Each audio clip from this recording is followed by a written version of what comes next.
Hello guys, it's FMTECH here, and today we have the Nothing Phone 1 with us here, and it has been almost been 1 year since the release of the Nothing Phone 1, and Nothing has already released a successor to this phone in the name of Nothing Phone 2.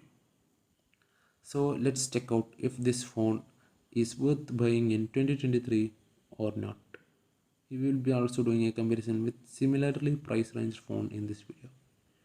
We will take a look at the detailed specs such as the display, in-hand feel, and the software aspects of this phone. So let's get into the video. First of all, let's start off the physical aspects of the phone. The frame is made out of metal and the front and back is made up of Gorilla Glass 5. The sides are flat like the iPhone 13 and it's very similar in hand, and even the button placements are the same.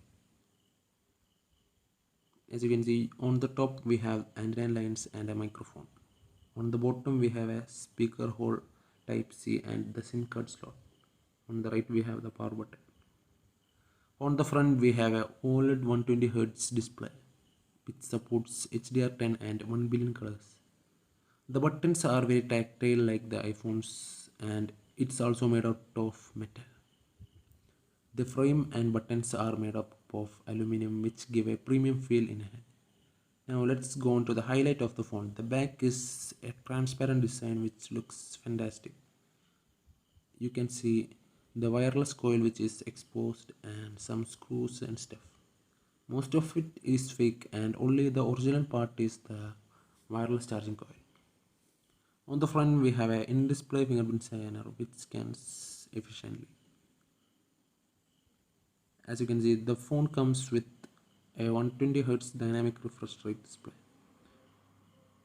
The battery is of 4500 mAh and it comes with the Qualcomm Snapdragon 778G Plus processor. You also get UFS 3.1 and LPDDR5X RAM. My variant is the 8 plus 256GB variant, which runs very smooth. And in the settings we can see the color of the phone, which makes the UI feel more premium. The Samsung devices also do this, and old OnePlus devices also do this. As you can see, this is the highlight feature of this phone, the glyph interface, which is a neat party trick, but I don't see a use for this anyways. And you can also see this thing which lights up red when you record a video, which is a nifty feature. Now let's move on to the software experience of the phone. The phone comes out of the box with Android 12 and now it's updatable to Android 13. Nothing OS is based on stock Android and it has some nice additions, and being close to stock Android helps it being fluid even after 1 year of use. It doesn't need to be formatted like those One UI bloated Samsung phones and MI phones. As you can see, the app opening animations and scrolling and everything is just so smooth and intuitive. As you can see, you have a lot of useful customization options, and it comes with Nothing launcher by default, which gets updated frequently for stability and smoothness fixes. You also get this unique looking circle quick settings with the Bluetooth tile and the mobile data and internet tile, which is expanded. You can easily connect to devices from this option and switch to mobile data or Wi-Fi as per your needs. As you can see, the settings UI just looks like stock Android. Currently I am running 1.5.6 Nothing OS, and soon Nothing OS 2.0.2 would be released at the last week of August. You also get some nifty features like Tesla Connect and AirPods Connect, which would give us a glimpse of battery life on it.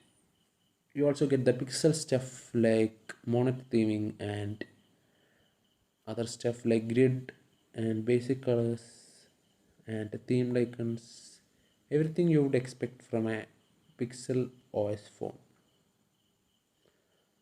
As you can see, this also has a nice little animation which closes the screen from the point you touch the screen. The power menu is of the same stock Android stuff, and the volume panel is modified in such a way that it is exactly at the position of the volume buttons when we press it. It's a nicely done volume panel which aligns with the volume buttons. They have perfect attention to detail, and you can see it in their role. You also have the stuff for glyph interface like various ringtones. As you can see, you can play around with it or turn it off like me. You also get Google Assistant for glyph interface and shake to see the charge of the device when the glyph is visible, and etc. As you can see, flipped glyph will turn on do not disturb when the phone is flipped upside down. You also get extra dim and all other usual stock Android features. You would love this phone if you love stock Android, and you would hate this phone if you hate stock Android. If you want bloated OS like One UI and other stuff, you can opt for the Galaxy A34 or any other stuff or Xiaomi phones, which I won't recommend at all. You also get game mode for the gamers, and it would minimize the messages when you receive it into a tiny bubble, which is great. But the Pixel OS does not provide that, but nothing provides it here. The phone is currently on July security patch, which is a bummer since they only have two phones currently and they aren't even supporting it perfectly. It does not have pixel levels of support, but you would get an update 2 months after the security patch is released, which is also fine. The display on the Nothing Phone 1 is of OLED type and has 120Hz refresh rate. The bezels are very thin and is uniform all across the screen. The brightness is fine, but it's average compared to other phones in the same price range. It maximum goes up to 650 nits, but the specs of the display say it can go up to 1200 nits, but it has been limited by Nothing for reducing heating and battery consumption. So overall, if you are a content watcher on the phone, you will be pleased with this display because it is HDR10 plus certified as well. Now let's test the speakers.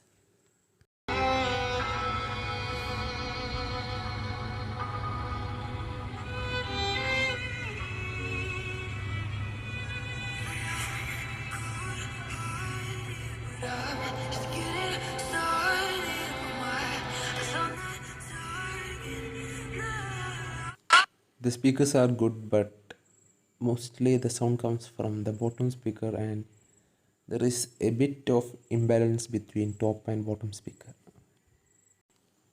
The phone comes with a Snapdragon 778G Plus, so you can play games at smooth and extreme settings. You can also max out at HDR and Ultra FPS, so it's an average phone for gaming. If you want gaming, you should look at the 7 Plus Gen 2 phones or other Snapdragon 8 Gen phones like IQ 7 Pro. So now let's do a quick comparison of the Galaxy 54 and Nothing Phone 1. Both are of glass and edge design, but on the Nothing Phone 1 you get a metal build, but on the A54 you get a plastic build. Both have flattish sides, but on the Nothing Phone 1 it's more flat and similar to iPhones. You get Type-C charging port below, which supports 25 watt on the A54 and 33 watt on the Nothing Phone 1. The Nothing Phone 1 has a Snapdragon processor, but on the A54 you get a Exynos processor. Both perform similar, but the scores are slightly higher on the Exynos counterpart. Let's do a speed test. The Play Store opened faster on the Nothing Phone 1.